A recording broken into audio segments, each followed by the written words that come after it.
ಅಲ್ಲ, ಈ ಸುವರ್ಣ ಸಂಭ್ರಮದ ಕನಸು ಕಂಡಂತವರು ಈ ಕಾಲೇಜಿನ ಎಲ್ಲ ಶಿಕ್ಷಕ ಬಂಧುಗಳೆಲ್ಲ ಮಾಡಿರುವಂತದ್ದು ಎಲ್ಲ ಅವ್ರು ಸೇರಿ ನಮ್ಮ ಆಡಳಿತ ಮಂಡಳಿಯ ನಮ್ಮ ಸದಸ್ಯರು ನಮ್ಮೆಲ್ಲ ಶಿಕ್ಷಕರು ಈ ಸರಿ ಒಂದು ಸಂಭ್ರಮವನ್ನು ಆಚರಣೆ ಮಾಡಬೇಕಂತ ಅವರಿಗೆಲ್ಲ ಎಷ್ಟು ಹುಮ್ಮಸ್ಸಿತ್ತು ಅಂತ ಹೇಳಿದ್ರೆ ನಮ್ಮನೆಯ ಒಂದು ಮನೆಯ ಗೃಹ ಪ್ರವೇಶದ ತರ ಅವರಿಗೆ ಒಂದು ಖುಷಿ ಬಂದಿದೆ.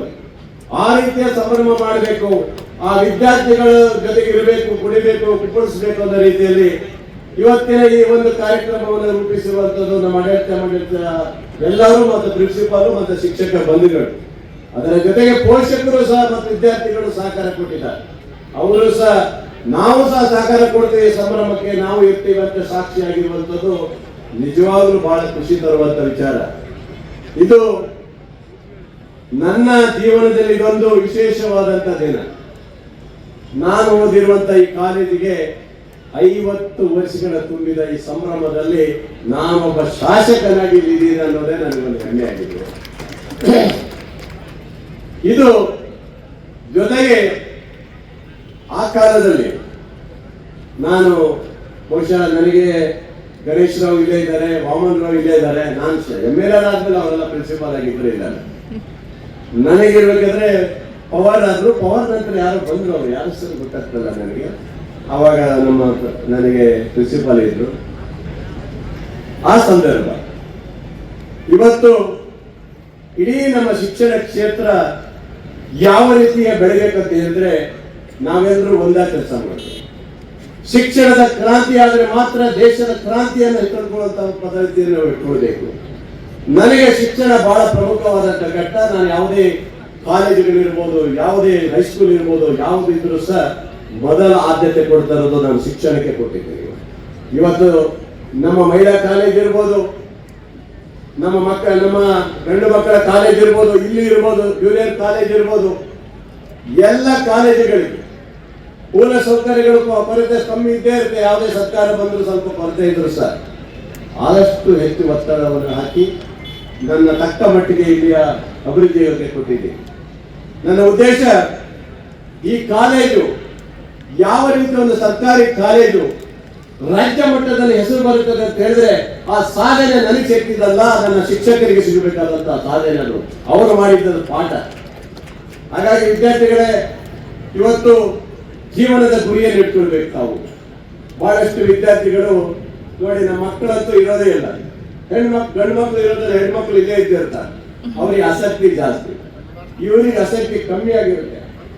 ಈಗ ಬರ್ತಾ ಇದ್ದಾರೆ. ಏನೇ ಇರಲಿ ತಮ್ಮ ಗುರಿ ಬಿಟ್ಟುವಂತ ಕೆಲಸ ನೀವು ಮಾಡಬೇಕು. ತಂದೆ ತಾಯಿಗಳ ಆಸೆಗಳನ್ನು ಈಡೇರಿಸುವಂತ ಮಕ್ಕಳಾಗ್ಬೇಕು. ತಂದೆಯವರು ಪಾಪ ಕಷ್ಟ ಬಿದ್ದು ಕೂಲಿ ಮಾಡಿ ಇನ್ನೊಂದು ಮಾಡಿ ತನ್ನ ಜೀವನಕ್ಕೆ ದುಡ್ತಾ ಇರುವಂತ ಅಪ್ಪ ಅಮ್ಮ, ನನ್ನ ಮಗ ಹೀಗಾಗಬೇಕು, ನನ್ನ ಮಗ ಒಳ್ಳೆ ವ್ಯಕ್ತಿ ಆಗಬೇಕು, ನನ್ನ ಮಗ ಒಬ್ಬ ನೌಕರಿ ಪಡಿಬೇಕು, IAS ಆಗ್ಬೇಕು, KS ಆಗ್ಬೇಕು, ಡಾಕ್ಟರ್ ಆಗ್ಬೇಕು, ಇಂಜಿನಿಯರ್ ಆಗ್ಬೇಕು ಅಂತ ಕನಸು ಕಾಣ್ತಾ ಇರ್ತಾರೆ. ಆ ಕನಸು ಈಡೇರಿಸುವಂತ ಮಕ್ಕಳು ಆಗಬೇಕು ಅನ್ನೋದಕ್ಕೋಸ್ಕರನೇ ಈ ಒಂದು ಕಾಲೇಜುಗಳು ಇವತ್ತು ಇಷ್ಟೊಂದು ನಾವು ಅಭಿವೃದ್ಧಿ ಪಡಿಸ್ತಾ ಇದ್ದೀವಿ. ನನ್ನ ಪಕ್ಕದಲ್ಲಿ ಇದೊಂದು ಅಲ್ಲ, ಪಕ್ಕದಲ್ಲಿ ಒಂದು ಸ್ಕೂಲ್ ಇತ್ತು, GKBMS ಇರಬೇಕು, ಅಲ್ಲಿ ಓದಿದೆ ನಾನು. ಅಲ್ಲೇ ಆದ್ಮೇಲೆ ನಾನು ವಿನೋಬನಗರ ಶಾಲೆಗೆ ಹೋದೆ. ವಿನೋಬನಗರ ಶಾಲೆಯಿಂದ ಈ ಕಾಲೇಜಿಗೆ ಬಂದೆ. ಈ ಕಾಲೇಜಿಗೆ ಬಂದಾಗ ಇದು ಜೂನಿಯರ್ ಕಾಲೇಜ್ ಅಲ್ಲ, ಇದು ಹೊಡೆದಾಟದ ಕಾಲೇಜ್ ಆಗ್ಬಿಟ್ಟಿತ್ತು. ಏನು ಹೊಡೆದಾಟ, ಗೊಂಬಿ, ಇಲ್ಲಿ ಹೊಡ್ಕೊಳ್ಳೋರು ಅಲ್ಲಿ ಹೊಡ್ಕೊಳ್ಳೋ ಕಾಲೇಜಲ್ಲಿ ಹೊಡಿತಿದ್ರು. ಆದ್ರೆ ಅಂತ ವಾತಾವರಣ ಸೃಷ್ಟಿಯಾಗಿರುವಂತ ಕಾಲೇಜನ್ನು ಅವತ್ತು ನಾನು ನೋಡಿದ್ದೆ. ಸುಮಾರು 180 ಎಷ್ಟು ಜನ ಇದ್ರು ಗೊತ್ತಲ್ಲ, ಅವಾಗ ಜನ ಇದ್ರು, ಸ್ವಲ್ಪ ಅದ್ರ ಹೊಡೆದಾಟ ಜಾಸ್ತಿ ಇತ್ತು. ಅವ್ರ ನೇಮಿಕಾಗಿ ಆಗಿದ್ರು ಗೊತ್ತಿಲ್ಲ. ಆದರೆ ನಾನು ಸೆಕೆಂಡ್ PUC ಇರಬೇಕಾದ್ರೆ ಈ ಕಾಲೇಜನ್ನ ಮಧ್ಯದಲ್ಲೇ ಬಿಟ್ಟೆ. ನನ್ನ ವಿದ್ಯಾಭ್ಯಾಸ ಅಲ್ಲಿಗೆ ನನಗೆ ಮಠಕ ಕಾರಣ ಕಾಲೇಜು ನನಗೆ ಸೇರಿದೆ ಅಂತ ಅರ್ಥ ಹೇಳ್ಬೇಕು. ಅಂದ್ರೆ ಕಿಟಕಿ ಎಲ್ಲ ಬಿಟ್ಕೊಂಡ್ಬಿಟ್ಟು ಯಾರು ಇರ್ತಿಲ್ಲ, ಮಾಸ್ಟರ್ ಪಾಠ ಹೇಳಿ ತಿರುಗಿ ಎಲ್ಲ ಹಾರ್ಕೊಂಡು ಹೋಗ್ಬಿಟ್ಟು ಅರುಣ್ ಸರ್ಜಿ ಕಿಟಕಿ ಯಾವುದು ಇರ್ತಾರಲ್ಲ ಎಲ್ಲ ಹಾಕೊಂಡು ಆ ಕಡೆ ಹೋಗ್ಬಿಟ್ಟು ಯಾರೇ ವಿದ್ಯಾರ್ಥಿಗಳು ಇರ್ತಿಲ್ಲ. ಹಳ್ಳಿ ಬಂದಷ್ಟು ಜನ ನಾವು ಗುರುತಿದ್ರು ಬಿಟ್ಟರೆ ಯಾರು ಇರ್ತಿರ್ಲಿಲ್ಲ. ಅಂತ ಪರಿಸ್ಥಿತಿ ಇರುವಂತ ಕಾಲೇಜನ್ನು ಅವತ್ತು ಕಂಡು ಇವತ್ತು ನಾನು ಶಿಕ್ಷಣದಿಂದ ವಂಚಿತರಾಗಬೇಕಾದ್ರೆ ನನಗೆ ಈ ಕಾಲೇಜೇ ನನಗೆ ಕಾರಣ ಆಗಿದೆ. ಇವತ್ತು ಇವೆಲ್ಲ ಇಲ್ಲೇ ಇದ್ದೀರಿ ಎಲ್ಲರೂ. ಬಹಳ ಜನ ಹೇಳ್ಬೋದು, ಗೋಪಾಲಕೃಷ್ಣ ಹೇಳಿ ಏನು ಓದಿಲ್ಲ, ಸತ್ಯ ನಾವು ಬಿಟ್ಬಿಟ್ಟು ಯಾವ ಕಾಲದಲ್ಲೇ ನಾನು ಕಾಲೇಜ್ ಬಿಟ್ಟೆ. ಬೇಳೂರು ಓದಿಲ್ಲ ಅಂದ್ರು ಸರ್ ಆ ಶಿಕ್ಷಣದಲ್ಲಿ ವಂಚಿತ ನಾನಾದ್ರ ಅಂತ ಹೇಳಿ ಬೇರೆ ವಿದ್ಯಾರ್ಥಿಗಳಿಗೆ ಯಾರಿಗೂ ನಾನು ಕಮ್ಮಿ ಮಾಡಲಿಲ್ಲ. ನನ್ನ ಹತ್ರ ಕೈ ಸಹಕಾರ ಮಾಡುವಂತ ಎಲ್ಲ ಸಹಕಾರವನ್ನು ಈ ತಾಲೂಕಿನ ಜನರಿಗೆ ನಾನು ಕೊಟ್ಟಿದ್ದೇನೆ. ನಾನು ಹಳೆ ವಿದ್ಯಾರ್ಥಿಗಳಿಗೆ ಕಾಲೇಜಲ್ಲಿ ಬಂದು ಎಂದೇ ಮಾತಾಡ್ತಿದ್ದೇನೆ, ನೀವು ಯಾರು ಕಾಲೇಜನ್ನು ಬಿಡಬೇಡಿ.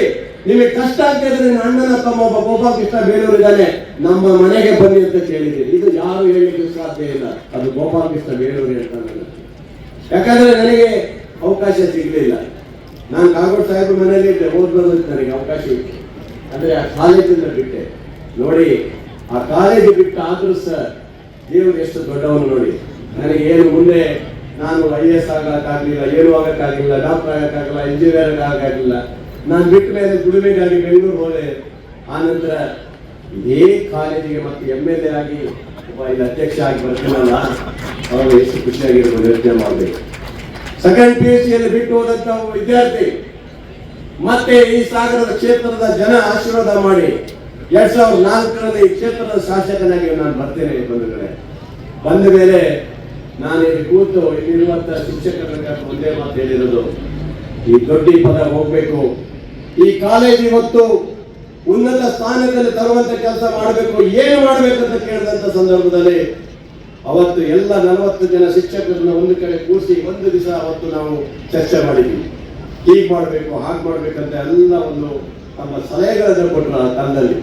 ಬಹುಶಃ ಆನಂತರ ಯಾರಿದ್ರು ಗೊತ್ತಿಲ್ಲ, ಗಣೇಶ್ ಅವರು ಫಸ್ಟ್ ಇದ್ರು, ತಾವಿದ್ರಿ ಗಣೇಶ್ ಅವರೇ, ಆಮೇಲೆ ವಾಮನ್ ರಾವ್. ಎಲ್ಲ ಕಿಟಕಿಗಳನ್ನ ಬಂದ್ ಮಾಡಿಸಿ, ಎಲ್ಲ ಎಲ್ಲಿ ಬೇಕಲ್ಲ ಓಡಾಡುವಂತ ಇದು ಬಾಗಿಲೆಲ್ಲ ಬಂದ್ ಮಾಡಿ, ಪ್ರಿನ್ಸಿಪಾಲ್ ಎಲ್ಲಿರ್ತಾರೋ ಅಲ್ಲಿದ್ದಲ್ಲಿ ಹೋಗುವಂತ ದಿಶೆಯಲ್ಲಿ ಆ ಕಾಲೇಜನ್ನು ಅಭಿವೃದ್ಧಿ ಮಾಡಬೇಕು. ಏನೇನು ಬೇಕು ಎಲ್ಲ ಸೌಲಭ್ಯಗಳನ್ನ ಕೊಡ್ತಾ ಬಂದೆ.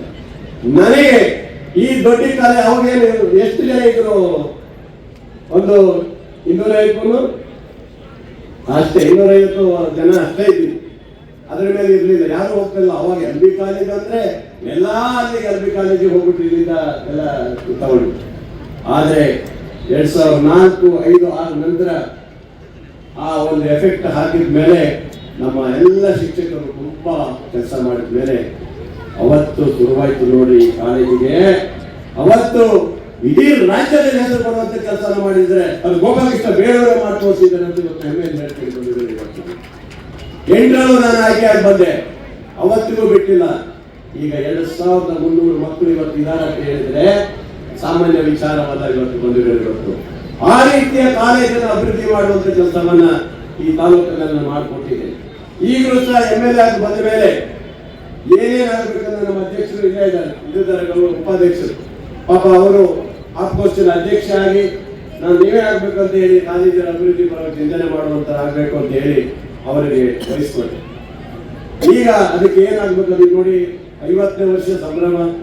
ಮೊನ್ನೆ 50 ಲಕ್ಷ ರೂಪಾಯಿ ಕೊಟ್ಟು ಸಂಪೂರ್ಣ ರಿಪೇರಿ ಮತ್ತೆ ಪೇಂಟ್ ಎಲ್ಲ ಆಗ್ಬೇಕು ಅನ್ನೋದ್ರಿಂದ ಮತ್ತೆ ಹೋಸರಿ ಬಿಲ್ಡಿಂಗ್ ಕಟ್ಟಡಕ್ಕೂ ಸಹ ದುಡ್ಡು ಕೊಟ್ಟು ಈಗಾಗಲೇ ಉದ್ಘಾಟನೆ ನಾನು ಮಾಡಿದ್ವಿ.